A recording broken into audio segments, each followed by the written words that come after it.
പ്രിയ വിദ്യാർത്ഥി സുഹൃത്തുക്കളെ എല്ലാവർക്കും എൻട്രിയിലേക്ക് സ്വാഗതം. ഞാൻ രാജേഷ് സാർ. നമ്മൾ കഴിഞ്ഞ ക്ലാസ്സിൽ നിയമലംഘന പ്രസ്ഥാനം പഠിച്ചിരുന്നു. ദേശീയ പ്രസ്ഥാനത്തിലെ മറ്റ് പ്രധാനപ്പെട്ട വസ്തുതകളാണ് നമ്മൾ ഇന്നേ ദിവസം ദേശീയ പ്രസ്ഥാനം മൂന്നാമത്തെ ഭാഗത്തിലൂടെ പഠിക്കുക.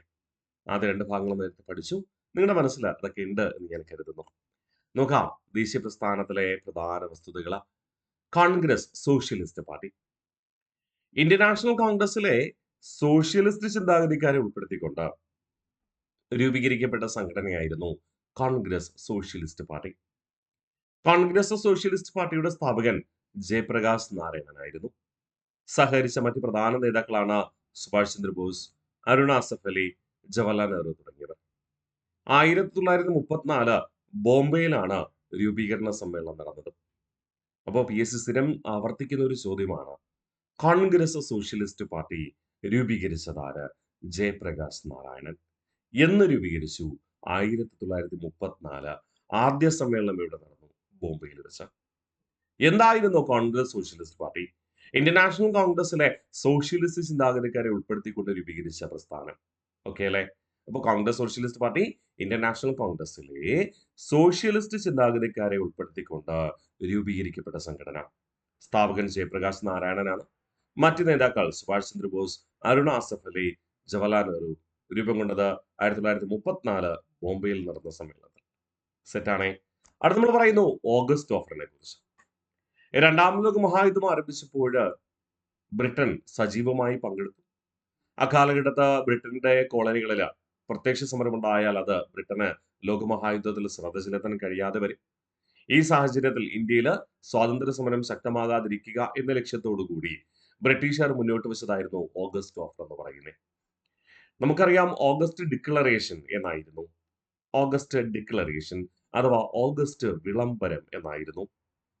ഓഗസ്റ്റ് വിളംബരം ഇംഗ്ലീഷിൽ പറഞ്ഞാൽ ഓഗസ്റ്റ് ഡിക്ലറേഷൻ 1917 ഓഗസ്റ്റ് മാസം 20-ാം തീയതിയായിരുന്നു. ഒന്നാം ലോക മഹായുദ്ധ കാലഘട്ടത്ത് ഇന്ത്യയുടെ സഹകരണം ആവശ്യപ്പെട്ടുകൊണ്ട് ബ്രിട്ടീഷുകാര് പുറപ്പെടുവിച്ച പ്രഖ്യാപനമായിരുന്നു എന്ത്? ഓഗസ്റ്റ് ഡിക്ലറേഷൻ, ഓഗസ്റ്റ് വിളംബരം. ഒന്നാം ലോക മഹായുദ്ധത്തിൽ ഇന്ത്യ ബ്രിട്ടനുമായി സഹകരിച്ചാൽ ഒന്നാം ലോക മഹായുദ്ധാനന്തരം ഉത്തരവാദിത്ത ഭരണം പ്രഖ്യാപിക്കുമെന്നതായിരുന്നു. ബ്രിട്ടീഷുകാര് ഉത്തരവാദിത്ത ഭരണം പ്രഖ്യാപിച്ചു. പക്ഷേ ബ്രിട്ടീഷുകാരുടെ ആധിപത്യത്തിന് കീഴിലുള്ള ഉത്തരവാദിത്ത ഭരണമായതുകൊണ്ട് ഇന്ത്യയിലെ രാഷ്ട്രീയ പാർട്ടികൾ അംഗീകരിച്ചില്ല. ഈ ഓഗസ്റ്റ് വിളംബരത്തിലെ ഉള്ളടക്കം എന്താണോ അത് നടപ്പിലാക്കുന്നതിന് വേണ്ടിയിട്ട് ബ്രിട്ടീഷ് പാർലമെന്റ് പാസാക്കിയ നിയമമായിരുന്നു എന്താ? 1919 Government of India Act. British ആധിപത്യത്തിന് കീഴിലായതുകൊണ്ട് ഇന്ത്യയിലെ രാഷ്ട്രീയ പാർട്ടികൾ അത് അംഗീകരിക്കാൻ തയ്യാറായില്ല. ഇവിടെ രണ്ടാം ലോക മഹായുദ്ധം ആരംഭിച്ചപ്പോഴാണ് ഇന്ത്യയുടെ പിന്തുണ ആവശ്യപ്പെട്ടുകൊണ്ട്, ഇന്ത്യയുടെ സഹകരണം ആവശ്യപ്പെട്ടുകൊണ്ട് ബ്രിട്ടീഷുകാർ മുന്നോട്ട് വെച്ചതായിരുന്നു ഓഗസ്റ്റ് ഓഫർ എന്ന് പറയുക. ഓഗസ്റ്റ് ഓഫർ ഇന്ത്യക്കാരെ അറിയിച്ച വൈസ്രോയി എന്ന് പറയുന്നത് ലങ്തോ പ്രഭു. പ്രഖ്യാപിച്ചത് 1940 ഓഗസ്റ്റ് മാസം 8-ാം തീയതി. ലക്ഷ്യമെന്താ? രണ്ടാം ലോക മഹായുദ്ധത്തിൽ ഇന്ത്യയുടെ സഹകരണം എന്ന് പറഞ്ഞാൽ ഈ ലോകമഹായുദ്ധ കാലഘട്ടത്തിൽ ബ്രിട്ടൻ എന്ന് പറയുന്ന ചെറിയ രാജ്യത്തിന് ലോകത്തെ ഒരുപാട് കോളനികളെ നിയന്ത്രിക്കേണ്ട ആവശ്യമുണ്ട്. അതുകൊണ്ട് ഇന്ത്യക്കാർ മിണ്ടാതിരിക്കണം, എങ്കിലേ ലോകമഹായുദ്ധത്തിൽ കൃത്യമായി ശ്രദ്ധ ചെലുത്താൻ പറ്റത്തുള്ളൂ. ഓക്കെ. അങ്ങനെ രണ്ടാം ലോക മഹായുദ്ധത്തിൽ ഇന്ത്യ സഹകരിച്ചാൽ യുദ്ധാനന്തരം ഇന്ത്യക്ക് പുത്രികാരാജ്യ പദവി നൽകും. ഭരണഘടനാ നിർമ്മാണ സഭ രൂപീകരിക്കും. കൂടാതെ ഇന്ത്യക്കാരെ ഉൾപ്പെടുത്തി വൈസ്രോയുടെ എക്സിക്യൂട്ടീവ് കൗൺസിൽ വിപുലീകരണം. എന്നാൽ ഇത് ഇന്ത്യക്കാർ അംഗീകരിച്ചോ? ഇല്ല. ഓഗസ്റ്റ് ഓഫർ അംഗീകരിക്കാൻ ഇന്ത്യക്കാർ തയ്യാറായില്ല. ഈ ഓഗസ്റ്റ് ഓഫറിനെതിരെ ഗാന്ധിജിയുടെ നേതൃത്വത്തിൽ നടന്ന പ്രധാനപ്പെട്ട ഒരു സമരമായിരുന്നു വ്യക്തി സത്യാഗ്രഹം. പക്ഷെ വ്യക്തി സത്യാഗ്രഹം അധികം വിജയത്തിലെത്തിയില്ല. ഗാന്ധിജിയുടെ ഏറ്റവും ദുർബലമായ ദേശീയ സമരമായിട്ടാണ് നമ്മൾ വ്യക്തി സത്യാഗ്രഹത്തെ കണക്കാക്കുക. എങ്കിലും ഓഗസ്റ്റ് ഓഫർ എതിർത്തുകൊണ്ട്, ഓഗസ്റ്റ് ഓഫറിൽ പ്രതിഷേധിച്ചുകൊണ്ട് തുടക്കം കുറിച്ച ഒരു സമരമുറമായിരുന്നു എന്ത്? വ്യക്തി സത്യാഗ്രഹം എന്ന് പറയുക. നമുക്ക് അതിലേക്ക് പോവാം. ഒന്നുകൂടെ നമുക്ക് റിവിഷൻ ചെയ്യാം. ഓഗസ്റ്റ് ഓഫർ മുന്നോട്ട് വെച്ച വൈസ്രോയി ലങ്തോ പ്രഭു. പ്രഖ്യാപിച്ചത് 1940 ഓഗസ്റ്റ് 8. ലക്ഷ്യമെന്താണ്? രണ്ടാം ലോക മഹായുദ്ധത്തിൽ ഇന്ത്യയുടെ സഹകരണം. അങ്ങനെ സഹകരിച്ചാൽ യുദ്ധാനന്തരം ഇന്ത്യക്ക് പുത്രികാരാജ്യ പദവി നൽകും. ഭരണഘടനാ നിർമ്മാണ സഭ രൂപീകരിക്കാൻ അനുവദിക്കും. കൂടാതെ ഇന്ത്യക്കാരെ ഉൾപ്പെടുത്തിക്കൊണ്ട് വൈസ്രോയുടെ എക്സിക്യൂട്ടീവ് കൗൺസിൽ വിപുലീകരിക്കും. ഈ വൈസ്രോയുടെ എക്സിക്യൂട്ടീവ് കൗൺസിൽ എന്ന് പറയുമ്പോൾ വൈസ്രോയ്ക്ക് ആവശ്യമായ നിയമനിർമ്മാണം നടത്തേണ്ടവർ എന്നർത്ഥം. അതായത് അഡ്മിനിസ്ട്രേറ്റീവ് ബോഡി എന്നർത്ഥം. ഇന്ത്യക്കാർ ഇത് അംഗീകരിച്ചില്ല. ഇന്ത്യക്കാർ എന്ന് പറയുമ്പോൾ ഇന്ത്യയിലെ രാഷ്ട്രീയ പാർട്ടികളുടെ നേതൃത്വം ഇത് അംഗീകരിക്കാൻ തയ്യാറായില്ല. അങ്ങനെ ഇന്ത്യൻ നാഷണൽ കോൺഗ്രസിലെ നേതൃത്വത്തില് ഗാന്ധിജിയുടെ അഭിപ്രായത്തിന്മേൽ തുടക്കം കുറിച്ചതായിരുന്നു വ്യക്തി സത്യാഗ്രഹം. ഓഗസ്റ്റ് വാഗ്ദാനത്തിൽ അസംതൃപ്തരായ ഗാന്ധിജി ആരംഭിച്ച സത്യാഗ്രഹമായിരുന്നു വ്യക്തി സത്യാഗ്രഹം. വ്യക്തി സത്യാഗ്രഹത്തിന്റെ ലക്ഷ്യം ബ്രിട്ടീഷുകാരെ ഇവിടുന്ന് ആട്ടിയോടിക്കുക. ബ്രിട്ടീഷുകാരുടെ ഭരണം നടത്തിയിരുന്നത് ഡൽഹി കേന്ദ്രീകരിച്ചായിരുന്നു. അതുകൊണ്ട് തന്നെ വ്യക്തി സത്യാഗ്രഹത്തിന്റെ മുദ്രാവാക്യം എന്തായിരുന്നു? ദില്ലി ചലോ എന്നായിരുന്നു. അതായത് ഇന്ത്യയുടെ ഭരണം ഏറ്റെടുക്കുക എന്ന്. ആരംഭിച്ചത് മധ്യപ്രദേശിലെ പൗനാർ എന്ന സ്ഥലത്ത്. നിലവിലത് മധ്യപ്രദേശ് സംസ്ഥാനത്താണ്. നേരത്തെ അത് എന്തിന്റെ ഭാഗമായിരുന്നു? ഗുജറാത്ത് ഉൾപ്പെടുന്ന പ്രവിശ്യയുടെ ഭാഗമായിരുന്നു. അതുകൊണ്ട് ചിലയിടത്ത് നിങ്ങൾ ഗുജറാത്ത് എന്ന് കണ്ടേക്കും. സംശയമുണ്ടാവരുത്. നിലവില് മധ്യപ്രദേശ് സംസ്ഥാനത്താണ് പൗനാർ എന്ന സ്ഥലം. അപ്പൊ ആരംഭിച്ചത് മധ്യപ്രദേശിലെ പൗനാർ എന്ന സ്ഥലത്ത് എന്ന 1940 ഒക്ടോബർ 17. ആദ്യ സത്യാഗ്രഹിയായി ഗാന്ധിജി തിരഞ്ഞെടുത്തത് ഗാന്ധിജിയുടെ ആത്മീയ പിൻഗാമിയായി കണക്കാക്കപ്പെടുന്ന വിനോബ ഭാവെയെ. രണ്ടാം സത്യാഗ്രഹിയായിട്ട് ഗാന്ധിജി തിരഞ്ഞെടുത്തത് ആരെ? ഗാന്ധിജിയുടെ രാഷ്ട്രീയ ശിഷ്യനായി പൊളിറ്റിക്കൽ ഡിസിപ്ലിനായി കണക്കാക്കുന്ന ജവഹർലാൽ നെഹ്റുവിനെയുമാണ്. ഓക്കെ. അപ്പൊ ആദ്യ സത്യാഗ്രഹ ഗാന്ധി തിരഞ്ഞെടുത്ത ആരെ? വിനോബ ഭാവെ. അദ്ദേഹം അറിയപ്പെടുന്നത് ഗാന്ധിജിയുടെ ആത്മീയ ശിഷ്യൻ എന്നാണ്, സ്പിരിച്വൽ ഡിസിപ്ലിൻ എന്നാണ്, അല്ലെങ്കിൽ സ്പിരിച്വൽ സക്സസർ എന്നാണ്. രാഷ്ട്രീയ പിൻഗാമിയായി രാഷ്ട്രീയ ശിഷ്യനായി കണക്കാക്കുന്ന ജവഹർലാൽ നെഹ്റു രണ്ടാമത്തെ സത്യാഗ്രഹിയാണ്. മൂന്നാം സത്യാഗ്രഹിയെ ഗാന്ധിജി തിരഞ്ഞെടുത്തത് ബ്രഹ്മദത്ത് എന്ന വ്യക്തിയെ. വ്യക്തി സത്യാഗ്രഹത്തിലെ ആദ്യ മലയാളി സത്യാഗ്രഹിയായിട്ട് ആദ്യത്തെ കേരളത്തിലെ സത്യാഗ്രഹി തിരഞ്ഞെടുത്തത് കെ കേളപ്പനെ. ഞാൻ പറഞ്ഞല്ലോ, ഗാന്ധിജിയുടെ ദേശീയ സമരങ്ങളില് ഏറ്റവും ദുർബലമായി കണക്കാക്കാവുന്നത് ഈ വ്യക്തി സത്യാഗ്രഹമാണ്. ഒരു പക്ഷേ PS അങ്ങനെ ചോദിച്ചാലോ, ദേശീയ സമരത്തില് ഗാന്ധിജിയുടെ നേതൃത്വത്തിൽ നടന്ന ഏറ്റവും ദുർബലമായ സമരം ഏതാന്ന് ചോദിച്ചാൽ ഏതാണ്? അത് വ്യക്തി സത്യാഗ്രഹമാണ്. ഒന്നുകൂടെ നമുക്ക് റിവിഷൻ ചെയ്യാം. വ്യക്തി സത്യാഗ്രഹം ഓഗസ്റ്റ് വാഗ്ദാനത്തിൽ അസംതൃപ്തരായ ഗാന്ധിജി ആരംഭിച്ച സത്യാഗ്രഹം. മുദ്രാവാക്യം ദില്ലി ചലോ. ആരംഭിച്ചത് ഇന്നത്തെ മധ്യപ്രദേശ് സംസ്ഥാനത്തെ പൗനാർ എന്ന സ്ഥലത്ത് 1940 ഒക്ടോബർ 17. ആദ്യ സത്യാഗ്രഹിയായി ഗാന്ധിജി നിശ്ചയിച്ചത് വിനോബ ഭാവെ, ഗാന്ധിജിയുടെ ആത്മീയ പിൻഗാമി എന്നറിയപ്പെടുന്ന വ്യക്തി. രണ്ടാമത്തെ സത്യാഗ്രഹിയെ നിശ്ചയിച്ചത് ജവഹർലാൽ നെഹ്റു, ഗാന്ധിജിയുടെ രാഷ്ട്രീയ പിൻഗാമിയായി കണക്കാക്കപ്പെടുന്ന വ്യക്തി. മൂന്നാമത്തെ സത്യാഗ്രഹി ബ്രഹ്മദത്താണ്. ആദ്യ മലയാളി സത്യാഗ്രഹി എന്ന് പറയുന്നത് കെ കേളപ്പന്. ഒന്നുകൂടെ നമുക്ക് റിവിഷൻ ചെയ്താലോ? ഓഗസ്റ്റ് ഓഫറിനെ പ്രതിഷേധിച്ചുകൊണ്ട് വ്യക്തി സത്യാഗ്രഹം. രണ്ടും നമ്മൾ ഒരുമിച്ച് പഠിച്ചിട്ട് അടുത്ത സെക്ഷനിലേക്ക് പോകും. ഓക്കെ. അപ്പോൾ ഓഗസ്റ്റ് ഓഫർ വൈസ്രോയി ആരാണ്? ലങ്തോ പ്രഭു. പ്രഖ്യാപിച്ചത് 1940 ഓഗസ്റ്റ് 8. ലക്ഷ്യം രണ്ടാം ലോക മഹായുദ്ധത്തിൽ ഇന്ത്യയുടെ സഹകരണം. രണ്ടാം ലോക മഹായുദ്ധത്തിൽ ഇന്ത്യ സഹകരിച്ചാൽ ഇന്ത്യക്ക് പത്രികാരാജ്യ പദവി നൽകുമെന്നും ഭരണഘടനാ നിർമ്മാണ സഭ രൂപീകരിക്കാൻ അനുവദിക്കും എന്നതായിരുന്നു പ്രഖ്യാപനം. കൂടാതെ ഇന്ത്യക്കാരെ ഉൾപ്പെടുത്തി വൈസ്രോയുടെ എക്സിക്യൂട്ടീവ് കൗൺസിൽ വിപുലീകരിക്കും. ഇന്ത്യക്കാർ അത് അംഗീകരിക്കാൻ തയ്യാറായില്ല. അതോടൊപ്പം ഒരു കാര്യം കൂടെ ഓർമ്മിച്ച് വെക്കണം. ഓഗസ്റ്റ് വിളംബരം അഥവാ ഓഗസ്റ്റ് ഡിക്ലറേഷൻ എന്നായിരുന്നു. ഒന്നാം ലോക മഹായുദ്ധ കാലഘട്ടത്തിൽ ഇന്ത്യയുടെ സഹകരണം ആവശ്യപ്പെട്ടുകൊണ്ട് അപ്പോഴത്തെ ഇന്ത്യയുടെ സെക്രട്ടറി ഓഫ് സ്റ്റേറ്റ് ആയിരുന്ന എഡ്വിൻ സാമുവൽ മൊണ്ടേഗു 1917 ഓഗസ്റ്റ് മാസം 20 പ്രഖ്യാപിച്ച വിളംബരമായിരുന്നു. വ്യക്തി സത്യാഗ്രഹം ഓഗസ്റ്റ് വാഗ്ദാനത്തിൽ അസംതൃപ്തരായ ഗാന്ധിജി ആരംഭിച്ച സത്യാഗ്രഹം. മുദ്രാവാക്യം ദില്ലി ചലോ. ആരംഭിച്ചത് മധ്യപ്രദേശിലെ പൗനാറിൽ 1940 ഒക്ടോബർ മാസം 17. ഗാന്ധിജി തിരഞ്ഞെടുത്ത ആദ്യ സത്യാഗ്രഹി വിനോബ ഭാവെ, രണ്ടാം സത്യാഗ്രഹി ജവഹർലാൽ നെഹ്റു, മൂന്നാം സത്യാഗ്രഹി ബ്രഹ്മദത്ത, ആദ്യ മലയാളി സത്യാഗ്രഹി കെ കേളപ്പൻ. നമ്മുടെ ഓഗസ്റ്റ് ഓഫറിന്റെ അതേ ആവശ്യം മുന്നോട്ട് വെച്ചുകൊണ്ട് ഇന്ത്യയില് ക്രിപ്സ് മിഷൻ വരികയാണ്. ക്രിപ്സ് മിഷൻ എന്ന് പറയുന്നത് ബ്രിട്ടീഷ് പാർലമെന്ററി കമ്മിറ്റിയാണ് കേട്ടോ. രണ്ടാം ലോക മഹായുദ്ധത്തിൽ ഇന്ത്യയുടെ പിന്തുണ ആവശ്യപ്പെട്ടുകൊണ്ട് എത്തിച്ചേർന്നതായിരുന്നു ക്രിപ്സ് മിഷൻ. ഇന്ത്യയുടെ വിവിധ രാഷ്ട്രീയ പ്രശ്നങ്ങൾക്ക് പരിഹാരം കാണുക എന്നതാണ് ക്രിപ്സ് മിഷന്റെ ലക്ഷ്യം. അതിന്റെ ചെയർമാൻ എന്ന് പറയുന്നത് സ്റ്റഫോർഡ് ക്രിപ്സും അപ്പോഴ് ക്രിപ്സ് മിഷൻ ഇന്ത്യയിലേക്ക് അയച്ച ബ്രിട്ടീഷ് പ്രധാനമന്ത്രി വിൻസ്റ്റൺ ചർച്ചിലുമായിരുന്നു. ക്രിപ്സ് മിഷൻ ഇന്ത്യയിൽ എത്തിയത് 1942 മാർച്ച് മാസം 22-ാം തീയതി. ഓഗസ്റ്റ് ഓഫറിലെ അതേ കാര്യം തന്നെയാണ് ക്രിപ്സ് മിഷൻ മുന്നോട്ട് വയ്ക്കുന്നത്. രണ്ടാം ലോക മഹായുദ്ധത്തിൽ ഇന്ത്യ സഹകരിച്ചാൽ യുദ്ധാനന്തരം ഇന്ത്യക്ക് പത്രികാരാജ്യപദവി നൽകാമെന്നും ഭരണഘടനാ നിർമ്മാണ സമിതി രൂപീകരിക്കാമെന്നും ഇന്ത്യയിലെ വിവിധ രാഷ്ട്രീയ പാർട്ടികളുമായി ചർച്ച നടത്താൻ തയ്യാറായി. ഇതൊന്നും തന്നെ അംഗീകരിക്കാൻ ഇന്ത്യയിലെ രാഷ്ട്രീയ പാർട്ടികൾ തയ്യാറായില്ല.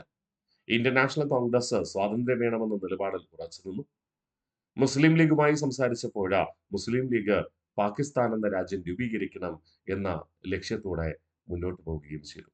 അതുകൊണ്ട് തന്നെ ക്രിപ്സ് മിഷനും പരാജയമായിരുന്നു എന്ന് പറയുന്നതായിരിക്കും ഉചിതം. ഒടുവിൽ ക്രിപ്സ് മിഷൻ തിരികെ പോയത് 1942 ഏപ്രിൽ 12. ഇന്ത്യൻ നാഷണൽ കോൺഗ്രസ് ഇതേക്കുറിച്ച് വിശദമായി ചർച്ച ചെയ്തു. ക്രിപ്സ് മിഷന് കൃത്യമായ ഒരു മറുപടി കൊടുക്കണം. ബ്രിട്ടീഷുകാരുടെ ഔദാര്യത്തിനല്ല ഞങ്ങൾ കാത്തു നിൽക്കുന്നത്. ഞങ്ങളുടെ ഇന്ത്യക്കാരുടെ അവകാശമാണ് സ്വാതന്ത്ര്യം. അത് ബ്രിട്ടൻ തന്നേ തീരൂ. അതിനുവേണ്ടി ഒരു ഇന്ത്യ വ്യാപകമായ ഒരു അഖിലേന്ത്യാ സമരത്തിന് തുടക്കം കുറിക്കണം. ആ ചിന്തയാണ് ക്വിറ്റ് ഇന്ത്യ സമരത്തിലേക്ക് എത്തിച്ചേർന്നത്. അപ്പോൾ ക്രിപ്സ് മിഷന്റെ പരാജയമാണ് എന്തിലേക്ക് നയിച്ചത്? എന്തിലേക്ക് നയിച്ചത്? യെസ്, ക്വിറ്റ് ഇന്ത്യ സമരത്തിലേക്കാണെന്ന് നമുക്ക് കണക്കാക്കേണ്ടി വരും. ഒന്നുകൂടെ നമുക്ക് വിഷയം ചെയ്യാം. ക്രിപ്സ് മിഷൻ രണ്ടാം ലോക മഹായുദ്ധത്തിൽ ഇന്ത്യയുടെ പിന്തുണ ആവശ്യപ്പെട്ടുകൊണ്ട്, കൂടാതെ ഇന്ത്യയിലെ വിവിധ രാഷ്ട്രീയ പ്രശ്നങ്ങൾക്ക് പരിഹാരം കാണുകയും. ചെയർമാൻ സ്റ്റഫോർഡ് ക്രിപ്സ് ആണ്.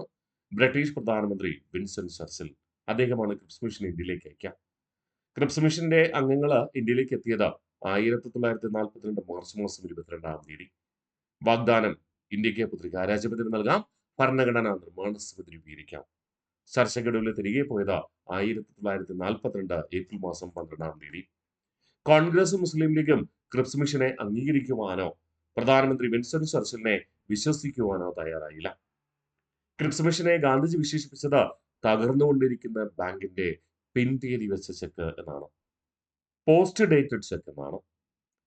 അതായത് സാധാരണഗതിയിൽ ബ്രിട്ടൻ ഇതിനു മുമ്പ് തന്നെ പണ്ടേക്ക് ഇന്ത്യക്ക് സ്വാതന്ത്ര്യം നേടേണ്ടതായിരുന്നു. സ്വാതന്ത്ര്യം നേടേണ്ട കാലഘട്ടം കഴിഞ്ഞിട്ടാണ് ബ്രിട്ടൻ ഇങ്ങനെയൊരു കാഴ്ചപ്പാടുമായി മുന്നോട്ട് വരുന്നത് എന്ന കാഴ്ചപ്പാടിൽ ക്രിപ്സ് മിഷൻ ഒരു സമ്പൂർണ്ണ പരാജയമായി.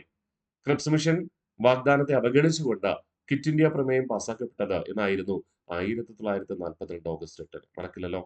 അപ്പോൾ കോൺഗ്രസും മുസ്ലിം ലീഗും ക്രിപ്സ് മിഷൻ അംഗീകരിക്കുവാനോ ക്രിപ്സ് മിഷൻ ഇന്ത്യയിലേക്ക് അയച്ച ബ്രിട്ടീഷ് പ്രധാനമന്ത്രി വിൻസ്റ്റൺ ചർച്ചിലിനെ വിശ്വസിക്കുവാനോ തയ്യാറായില്ല. തകർന്നുകൊണ്ടിരിക്കുന്ന ബാങ്കിന്റെ പിൻതീയതി വെച്ച ചെക്ക് എന്നാണ് ഗാന്ധിജി ക്രിപ്സ് മിഷനെ വിശേഷിപ്പിച്ചത്. ക്രിപ്സ് മിഷൻ വാഗ്ദാനത്തെ അവഗണിച്ചുകൊണ്ട് ക്വിറ്റ് ഇന്ത്യ പ്രമേയം പാസാക്കപ്പെട്ടത് 1942 ഓഗസ്റ്റ് മാസം 8-ാം തീയതി. ഓക്കെ, ക്രിപ്സ് മിഷന് എതിരായിട്ട് തുടക്കം കുറിച്ച ക്വിറ്റ് ഇന്ത്യ പ്രക്ഷോഭം നമ്മൾ പ്രത്യേകിച്ച് പഠിക്കും അടുത്ത ക്ലാസ്സിൽ. കാരണം കുറെ അധികം പഠിക്കാനുള്ളത് കൊണ്ട് നമ്മൾ അടുത്ത ക്ലാസ്സിലാണ് ക്വിറ്റ് ഇന്ത്യ പ്രക്ഷോഭം പ്രത്യേകിച്ച് പഠിക്കുക കേട്ടോ. അത് മനസ്സിലുണ്ടാവട്ടെ. അടുത്ത പറയുന്നു വേവൽ പ്രഖ്യാപനത്തിലേക്ക്. നമുക്കറിയാം, ലോക ചരിത്രം നമ്മൾ പഠിക്കുമ്പോൾ, ലോകമഹായുദ്ധം പഠിക്കുമ്പോൾ അവിടെ വ്യക്തമായി പറയുന്ന ഒരു കാര്യമുണ്ട്. 1945 ഏപ്രിൽ അവസാനത്തോടു കൂടി ഇറ്റലിയും ജർമ്മനിയും പരാജയം സമ്മതിച്ചു. തുടർന്ന് 1945 മെയ് മാസം ചെക്കോസ്ലോവാക്യ മോചിപ്പിച്ചതോടുകൂടി യൂറോപ്പിൽ രണ്ടാം ലോക മഹായുദ്ധം പൂർണ്ണമായി അവസാനിച്ചു. എന്നാൽ ഏഷ്യ വൻകരയിൽ ജപ്പാന്റെ നേതൃത്വത്തിൽ പോരാട്ടം തുടരുകയാണ്. യൂറോപ്പിൽ അവസാനിച്ചു. എപ്പോഴാ? 1945 മെയ് മാസം. അക്കാലയളവിൽ പ്രധാന ശക്തികളായി മാറിയ രണ്ട് രാജ്യങ്ങളായിരുന്നു USA-യും USSR-ഉം. USA-യും USSR-ഉം കോളനിവൽക്കരണത്തിന് എതിരായിരുന്നു. സാമ്പത്തികമായും സൈനികപരമായും തകർന്ന യൂറോപ്യൻ രാജ്യങ്ങളോട് അമേരിക്കയും USSR ആവശ്യപ്പെട്ടു, കോളനികൾക്ക് സ്വാതന്ത്ര്യം നൽകണം, അഥവാ അപകോളനീകരണം നടത്തണം. ബ്രിട്ടനിലും സാമ്പത്തിക സ്ഥിതി വളരെ വഷളായിരുന്നു. അങ്ങനെ ബ്രിട്ടനും ഫ്രാൻസും സ്പെയിനും ഉൾപ്പെടെയുള്ള രാജ്യങ്ങളെല്ലാം ലോകത്തൊട്ടാകെയുള്ള കോളനികൾക്ക് സ്വാതന്ത്ര്യം കൊടുക്കാൻ തീരുമാനിച്ചു. അതിന്റെ ഭാഗമായി 1945 ജൂൺ 14-ാം തീയതി ഇന്ത്യയുടെ വൈസ്രോയി ആയിരുന്ന വേവൽ ഒരു പ്രഖ്യാപനം നടത്തി. ഇതിനെ വേവൽ പദ്ധതി എന്നും വേവൽ പ്രഖ്യാപനം എന്നും വിളിക്കാറുണ്ട്. വേവൽ പദ്ധതി അല്ലെങ്കിൽ വേവൽ പ്രഖ്യാപനം 1945 ജൂൺ 14-ന് യൂറോപ്പിൽ രണ്ടാം ലോക മഹായുദ്ധം അവസാനിച്ചതിന് ശേഷം ഉള്ള കാലയളവിൽ. ആ പശ്ചാത്തലം നിങ്ങൾ മനസ്സിലാക്കണം കേട്ടോ. പ്രഖ്യാപിച്ചത് ഇന്ത്യയുടെ വൈസ്രോയി ആയിരുന്ന വേവൽ പ്രഭുവാണ്. അപ്പോഴത്തെ സെക്രട്ടറി ഓഫ് സ്റ്റേറ്റ് എന്ന് പറയുന്നത് LS അമറി. വേവൽ പ്രഖ്യാപനം നടക്കുമ്പോൾ 1940 ജൂൺ 14 ഇന്ത്യയുടെ സെക്രട്ടറി ഓഫ് സ്റ്റേറ്റ് ആരാണ്? LS അമറി. രണ്ടാം ലോക മഹായുദ്ധം അവസാനിച്ചതിന് ശേഷമാണ് രൂപം നൽകുന്നത്. വിദേശകാര്യ വകുപ്പ് ഇന്ത്യക്ക് കൈമാറും. പ്രതിരോധം, സൈനിക മേധാവി എന്നിവ ബ്രിട്ടൻ കൈവശം വയ്ക്കും. ഇന്ത്യക്ക് നാട്ടുരാജ്യങ്ങളുടെ മേൽ അധികാരമുണ്ടാകില്ല. ഹിന്ദു മുസ്ലിം പ്രാതിനിധ്യമുള്ള ഒരു ഇടക്കാല സർക്കാർ രൂപീകരിക്കും. ഇതായിരുന്നു വേവൽ പ്രഖ്യാപനം അഥവാ വേവൽ പദ്ധതി. ഇത് അംഗീകരിക്കാൻ തയ്യാറാണെങ്കിൽ ഇതേക്കുറിച്ച് ചർച്ച ചെയ്യുവാൻ ഷിംലയിൽ എത്തിച്ചേരുവാൻ ബ്രിട്ടീഷുകാർ ആവശ്യപ്പെട്ടു. അതായത് നമ്മുടെ വേവൽ പ്രഭു ആവശ്യപ്പെട്ടു. ബ്രിട്ടീഷുകാരുടെ വേനൽക്കാല തലസ്ഥാനമാണ് ഷിംല, അല്ലെ? ഷിംലയിൽ എത്തിച്ചേരണമെന്ന് ആവശ്യപ്പെട്ടു. അപ്പോൾ ഓർമ്മിക്കുക, രണ്ടാം ലോക മഹായുദ്ധത്തിന് ശേഷം ബ്രിട്ടൻ ലോകത്ത് അവരുടെ കീഴിലുള്ള എല്ലാ കോളനികൾക്കും സ്വാതന്ത്ര്യം കൊടുക്കാൻ തീരുമാനിക്കുന്നു. അതിന്റെ ഭാഗമായി ഇന്ത്യക്കും. അവിടെ പറഞ്ഞു, മറ്റ് രാജ്യങ്ങളുമായി ഇടപഴകുവാൻ, നയതന്ത്ര ബന്ധത്തിൽ ഏർപ്പെടുവാൻ വിദേശകാര്യ വകുപ്പ് ഇന്ത്യക്ക് കൈമാറും. ആ കാലഘട്ടത്തിൽ ഒരുപാട് ബ്രിട്ടീഷ് പൗരന്മാർ ഇന്ത്യയിലുണ്ട്. സൈനിക സേവനത്തിന് മറ്റ് ഉദ്യോഗസ്ഥരായിട്ട്. പിന്നെ അവരുടെ കുടുംബങ്ങളുമുണ്ട്. അവരെ തിരികെ സുരക്ഷിതമായി ബ്രിട്ടനിൽ തിരികെ എത്തിക്കണം. അതുകൊണ്ട് തന്നെ പ്രതിരോധം, സൈനിക മേധാവി എന്നിവ ആര് കൈവശം വയ്ക്കും? ബ്രിട്ടൻ. ഇന്ത്യയിൽ നിന്ന് ബ്രിട്ടീഷ് പൗരന്മാരെ പൂർണ്ണമായി ഒഴിപ്പിച്ചതിന് ശേഷം അത് ഇന്ത്യക്ക് കൈമാറുമെന്നതാണ്. പ്രവിശ്യകളുടെ അധികാരം നിങ്ങൾക്ക് പ്രവിശ്യകളുടെ ഇന്ത്യക്കാരിൽ നിന്ന് തിരഞ്ഞെടുക്കപ്പെട്ട വ്യക്തികൾക്കിലൂടെ അധികാരം കൈമാറാം. എന്നാൽ നാട്ടുരാജ്യങ്ങളുടെ മേൽ അധികാരം ഉണ്ടാവില്ല. ഇന്ത്യക്ക് നാട്ടുരാജ്യങ്ങളുടെ മേൽ അധികാരം ഉണ്ടാവില്ല. ഹിന്ദു മുസ്ലിം പ്രാതിനിധ്യമുള്ള ഒരു ഇടക്കാല സർക്കാർ രൂപീകരിക്കും. ഇത്രയും സമ്മതമാണെങ്കിൽ, ഇത് ഓക്കെ ആണെങ്കിൽ ചർച്ച ചെയ്യുന്നതിന് വേണ്ടി വേനൽക്കാല തലസ്ഥാനമായി ഷിംലയിൽ വരാൻ പറഞ്ഞു. അതായിരുന്നു പ്രസിദ്ധമായ സിംല കോൺഫറൻസ്. സിംല കോൺഫറൻസ് നടന്നത് 1945 ജൂൺ മാസം 26 മുതൽ ജൂലൈ മാസം 14 വരെ. എന്തിനു വേണ്ടിയിട്ടാ? വേവൽ പദ്ധതി ചർച്ച ചെയ്യുവാൻ.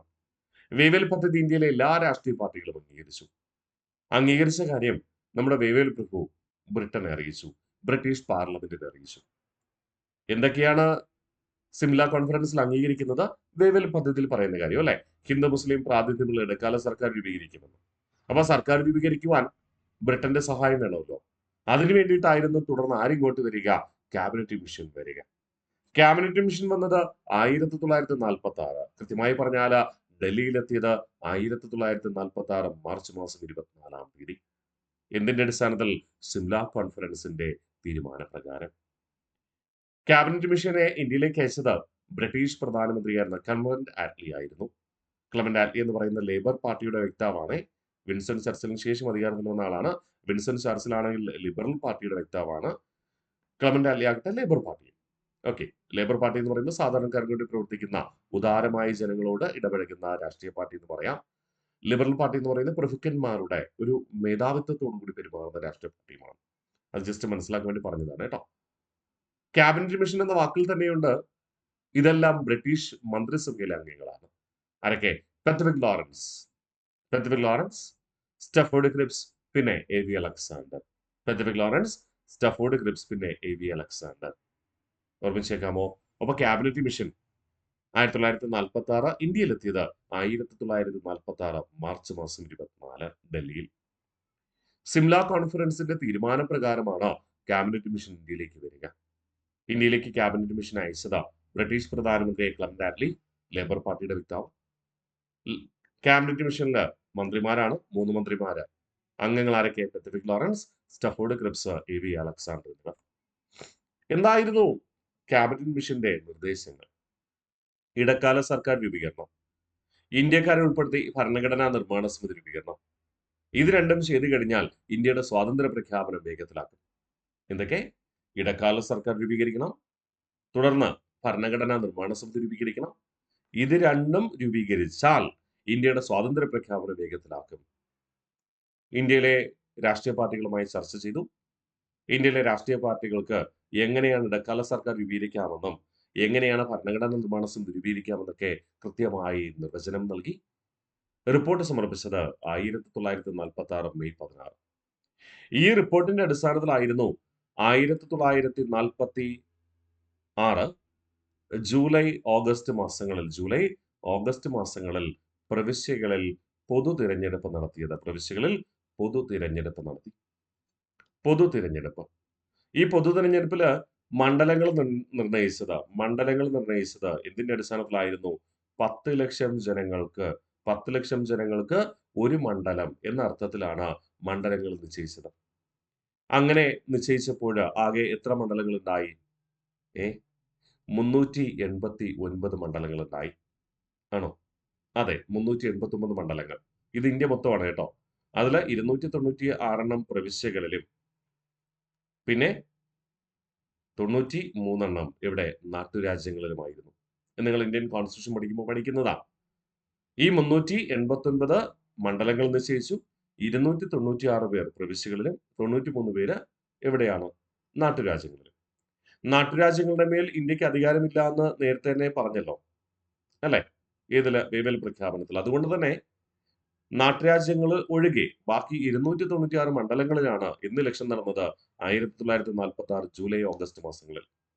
അങ്ങനെ ഇലക്ഷൻ നടത്തി തിരഞ്ഞെടുക്കപ്പെട്ടവരിൽ നിന്നുള്ള പ്രതിനിധികളെ ഉൾപ്പെടുത്തിക്കൊണ്ട് 1946 സെപ്റ്റംബർ മാസം 2-ാം തീയതി താൽക്കാലിക മന്ത്രിസഭ രൂപീകരിച്ചു.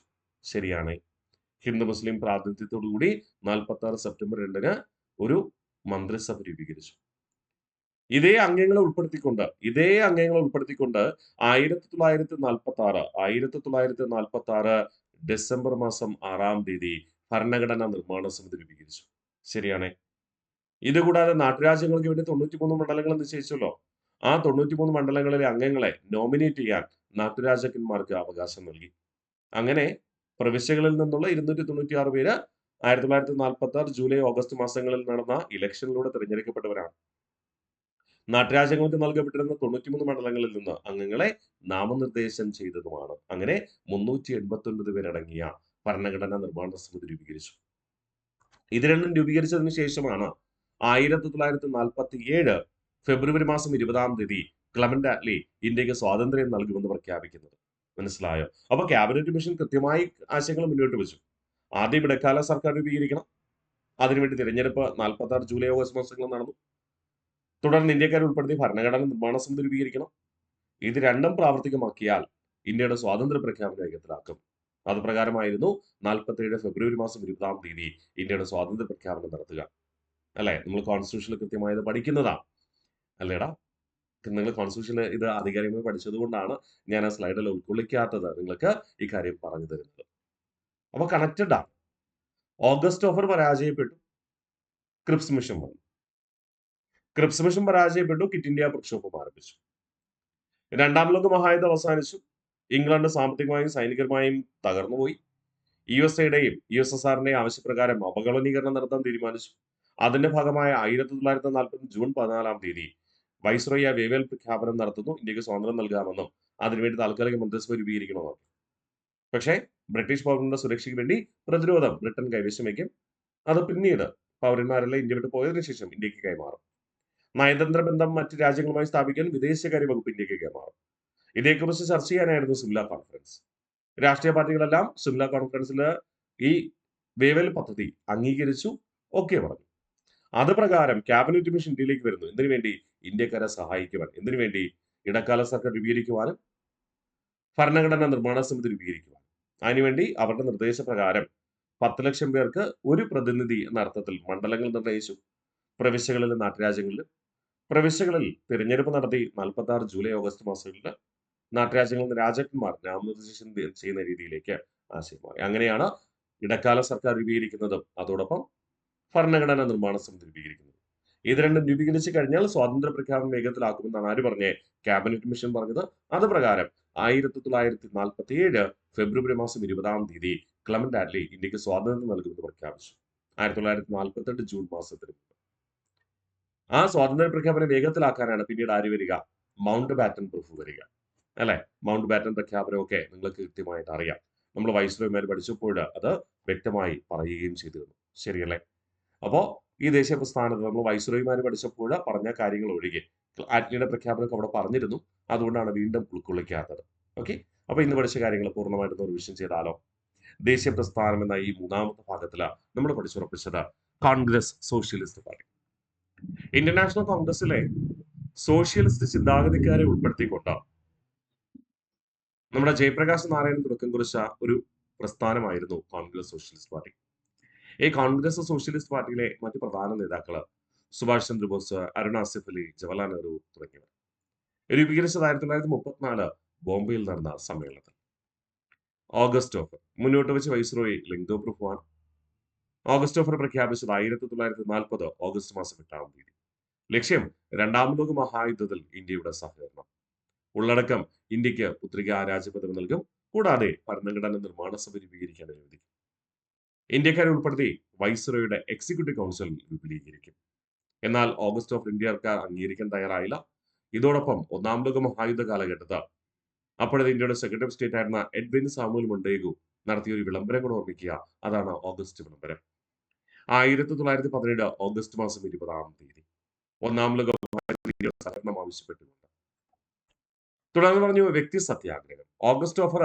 ഓഗസ്റ്റ് വാഗ്ദാനത്തിൽ അസംതൃപ്തനായ ഗാന്ധിജി ആരംഭിച്ച സത്യാഗ്രഹം.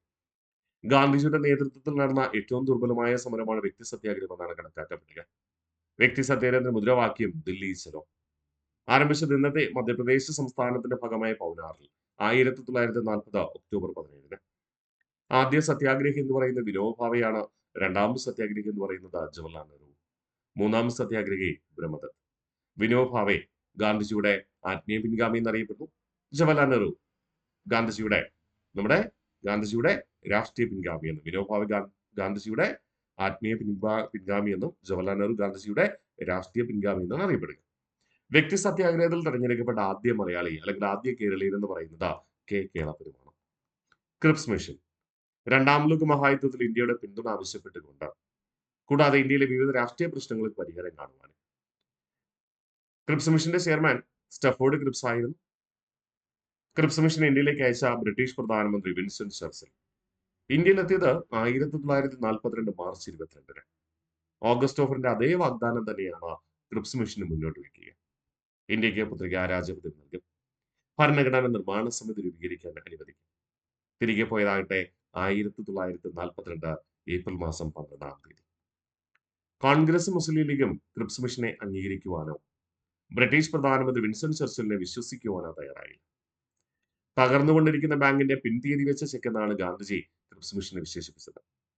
ക്രിപ്സ് മിഷൻ അങ്ങനെ സമ്പൂർണ്ണ പരാജയമായി മാറി. ക്രിപ്സ് മിഷൻ ആകുന്നതുകൊണ്ട് പ്രത്യേകിച്ച് പ്രയോജനമൊന്നും ഉണ്ടായില്ല. ക്രിപ്സ് മിഷൻ വാഗ്ദാനത്തെ അവഗണിച്ചുകൊണ്ട് കിറ്റ് ഇന്ത്യ പ്രമേയം പാസാക്കിയത് 1942 ഓഗസ്റ്റ് 8. അതേ തുടർന്ന് കിറ്റ് ഇന്ത്യ പ്രക്ഷോഭം ആരംഭിക്കുന്നു. അഖിലേന്ത്യാ തലത്തിൽ നടന്ന മൂന്നാമത്തെ പ്രക്ഷോഭം. അത് നമ്മൾ തുടർന്ന് അടുത്ത ക്ലാസ്സിൽ പഠിച്ചുറപ്പിക്കും.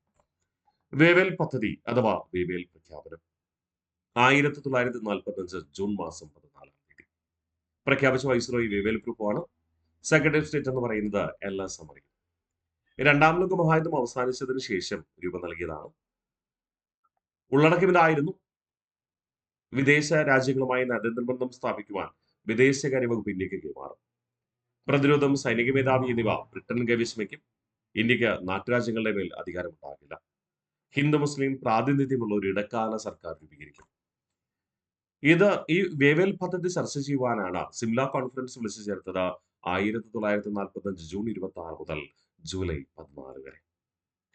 വേവേൽ പദ്ധതി ഇന്ത്യയിലെ എല്ലാ രാഷ്ട്രീയ പാർട്ടികളും അംഗീകരിക്കുകയും ചെയ്തു.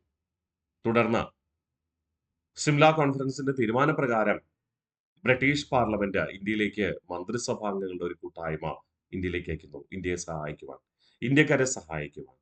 അതാണ് ക്യാബിനറ്റ് മിഷൻ എന്ന പേരിൽ അറിയപ്പെടുക.